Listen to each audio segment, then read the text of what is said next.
This conference will now be recorded. Okay, so we're going to call this public hearing to order. We're going to start by a staff presentation from from John Bain, who's the Executive Director of Eastern District Planning, and I will hand things over, or is it John, or is John the only presenter tonight, or is it going to be Andrew? It's Andrew tonight. Andrew is the planner with this file. Okay, so Andrew, we're going to hand things over to you. Thank you for joining us this evening. My pleasure. My pleasure. Thank you, Mayor. Good evening, Council. Yeah, so this is a public hearing for an application that we received to amend the land use bylaw and municipal planning strategy. Can everyone hear me clearly so far? Okay. We're good. Okay, great. So the commission received a application from Mr. Farrow seeking an amendment to the land use bylaw in order to have signage on an adjacent property that is right now your sign has to be on the property where the business is in Port Hawkesbury. So this would be amending the bylaw to allow that type of signage to occur. So I don't think I'm in control of the, oh, there we go. Thanks, Melissa. She's a mind reader as well as. So yeah, this is just a zoning map to give you an idea of the original property of the applicant. So you can see you're on the corner of Pitt and Church. So 506 Church backs onto Tim Hortons, the large Tim Hortons on Pitt and Reeve. And so it would be a electronic sign that shows in front of, that displays for the people waiting in the drive-through. So staff, not me, I can't take the credit for this. It was Alex. I'll have to let him know how it goes tonight. So Alex wrote a report for the Planning Advisory Committee that met back in June, and then there was more discussion, and then they met again September, when was it? September 20th, I believe. So that's why we're moving ahead with this public hearing. So yeah, so this photo is taken from Pickup McDowell's parking lot, looking at where the sign would be on that grassy part there next to the laundromat. But I should make it clear for everyone that the amendment isn't just for this one property, it's for the entire C3, C4, and C5 zones that, where drive-throughs are allowed. So, so actually right now, all the drive-throughs in Port Hawkesbury are in the C5 zone, all the ones on Reeve Street. So it would really be, we're talking about basically four drive-throughs that would be able to take advantage of this amendment. The Tim Hortons, the Subway, and potentially the A1 and the Dairy Queen could also take advantage of this amendment to the signage. So this diagram that Alex did just gives you an example of the limitations of the sign, of the size of it. So 10 feet maximum height, and then 50 square foot maximum size of the electronic message board. Next one, please. Yeah. So so basically, there is no policy for this, so we would have to amend the planning strategy as well. So the policy, so should council want to move forward with this amendment, this is our suggestion of what the policy would look like. Shall be the policy of council that close proximity advertising to drive-through establishments be permitted, and the criteria of which shall be set out in the land use bylaw. So that's in the MPS. Next slide, please. And the corresponding amendments to the land use bylaw are, hang on, I'm just going to bring that up bigger on my screen so I can read it. So it would be, so Port Hawkesbury has a specific section on signage for commercial zones. So this, like I said, this affects the C3, 4, and 5 zones. So all the drive-throughs are in the C5 anyway.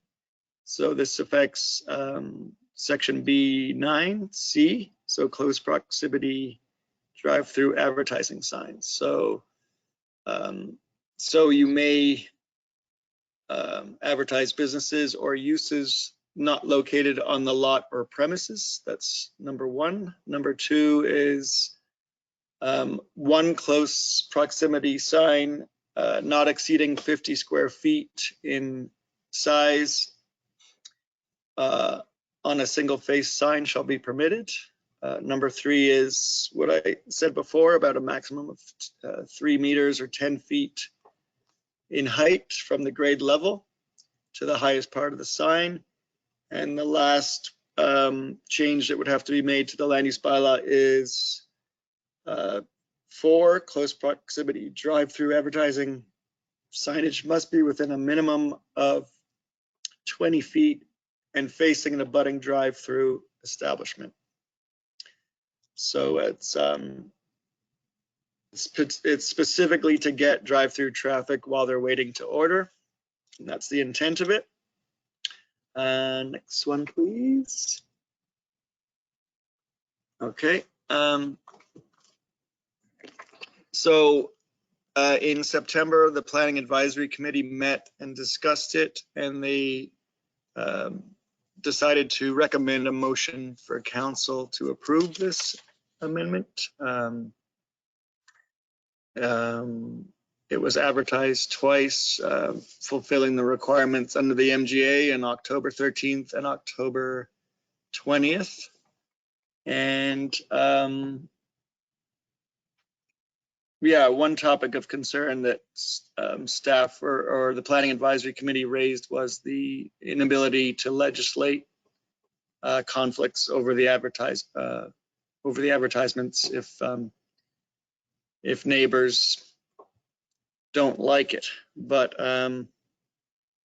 anyway, I'll let council discuss that. But that's that was really the major concern, I think, that's so yeah, in conclusion, yeah, you would have to amend both your planning strategy and your land use bylaw to move forward with this close proximity signage. And as I said, all advertising requirements under the MGA have been met for this public hearing. So I'll hand it over to the chair for discussions, I guess. Thank you, Andrew. So I guess at this point, and I appreciate the presentation, I would like to open up the floor for any questions or discussion of council with regard to the second reading. Deputy Mayor McQuarrie, you have your mic on. Did you want to go first? Yeah, sure. Thank you, Your Worship. Through you to Andrew. Andrew, the very first slide you put up, can you go back to that?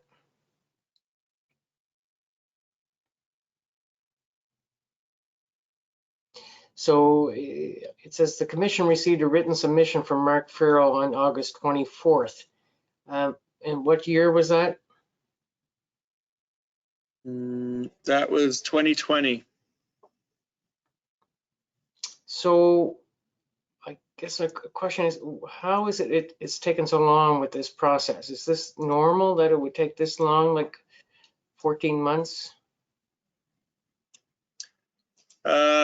I don't know the intimate details of the file or why, you know, what they were waiting for in order to bring it to PAC.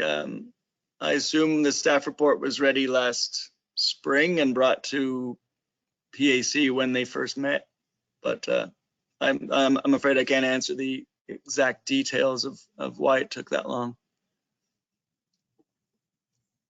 Do you have any follow-up questions? Yeah, well, Your Worship, I guess through you to Terry.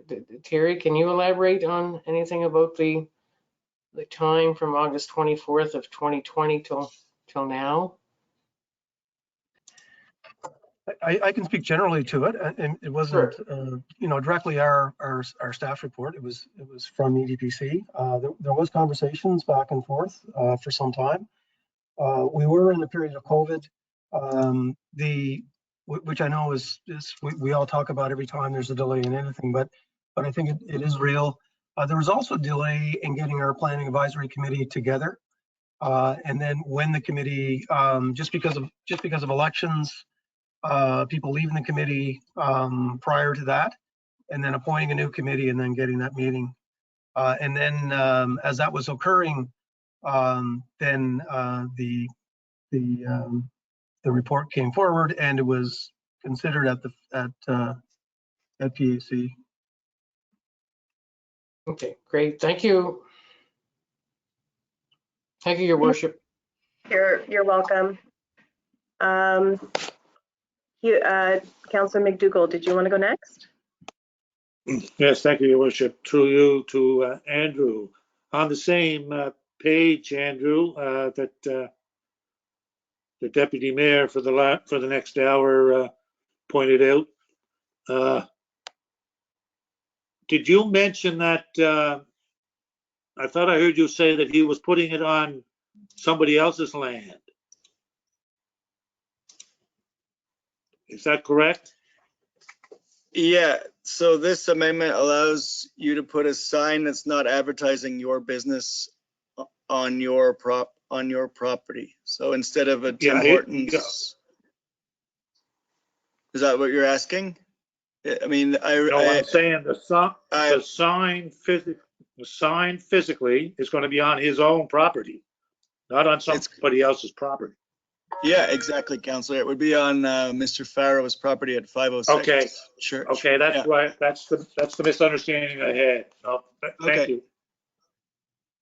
Yeah, it would be easier to be with you in the same room, and I would hope to be able to point at the property lines and stuff, but we'll do our best. We'll do our best. No, I think we're all very familiar with the property. Okay. Everybody in the last couple of elections had a sign there. Yeah. There were a lot in the last 6 months. So, Councillor McIver, do you have any questions or comments? No, Your Worship, I'm satisfied. Okay, Councillor Coyne? Through you, Your Worship, to Andrew. Is it the clauses are C3, 4, and 5? Is that correct? That's right. Yeah. Is there a way, because we just heard that all of our drive-throughs are in C5. Is there a way when we make this amendment that we only include C5?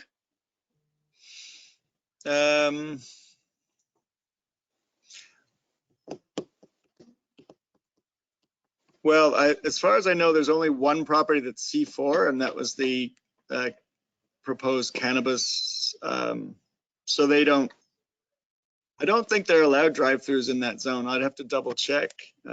I think there's only 2 zones where you're allowed a drive-through in the first place. I think it's C5 and C3. C3 is more up towards the mall and the superstore. It's a highway commercial zone. So there's not a lot of room up there for drive-throughs anyway.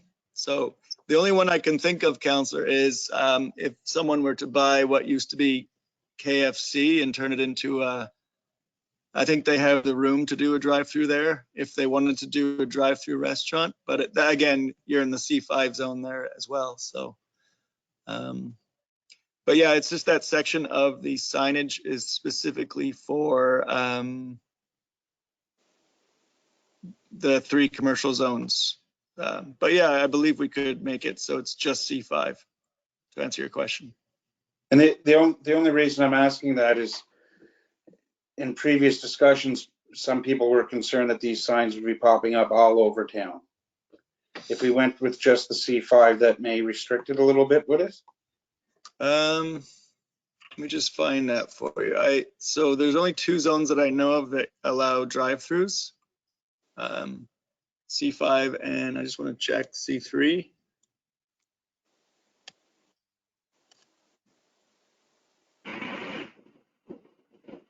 So Andrew, this change is specifically for signage and drive-through. So it's not, yes, that would be. Yeah, so there's only a. It's very specific. So somebody who didn't have a drive-through couldn't just, put up an electronic digital sign like that. We would have to again go to our planning advisory group and go through the same process. Yeah, you would have to, if it's not a drive-through, this doesn't apply, basically, Your Worship. Yeah, I so mean, it's very restricted already, I think, just based on our very narrow number of existing drive-throughs. Yeah, and some of them might not be, it just might not be able to happen. Like the neighbor might be Unifor in the case of Dairy Queen, or the Legion in the case of A1. Like it's just, the chances of it happening are smaller than for the Subway, which is a possibility, and the Tim Hortons, which is the main one we were talking about. Yeah, but Jason's question is a good one, because I think that might be, perhaps one concern that may pop up in the community, and at least, we could address that it's only very specific to properties who do have drive-throughs in those specified zones. Yeah, you need a certain amount of frontage, and you need to be in the right zone for a drive-through, definitely. Yeah, so it's a very narrow window that the current proponent, happens to be able to check out currently. Exactly. Even the smaller Tim Hortons would not be eligible for this amendment, because there's abutting zone. The abutting properties are all residential, so they wouldn't get it. They wouldn't get it. Same with McDonald's, actually, towards the back. Right. That makes is sense. Residential. Yeah. Councillor Coyne, do you have any follow-up questions? No, that's good. Thank you. Okay. Any other questions or comments? Okay. Thank you, Council, for that. Your Worship, can I just ask one point of clarification? Sorry please. to interrupt. No, you go ahead. Sorry about that. No, not at all. So, Andrew, I'm just looking at one of your slides. You refer to policy. It shall be policy of council.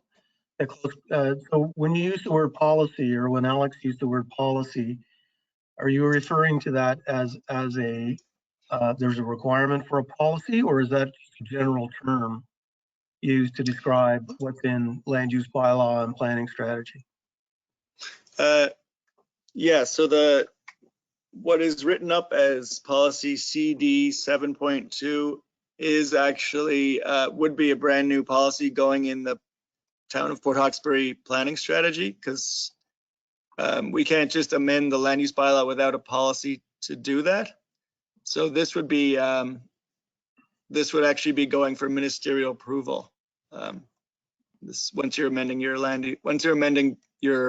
MPS, it goes to the minister for final approval. But yeah, so, but without that policy, I don't think it would be even possible to be doing this amendment. So yeah, I think so my question was excuse me, Mayor. If I could just go ahead, Terry. Just clarify. Thank you. No, so I think the word policy, when you refer to policy, you're referring to the planning strategy, policy within the planning strategy, and policy for us means something different as well. So that's, I understand exactly what you're saying. So it's all good. Yeah, when staff refer to a policy, it's a specific numbered policy in a planning strategy, municipal planning strategy. Right. That's great. Yeah. Thank you. Yep. My pleasure.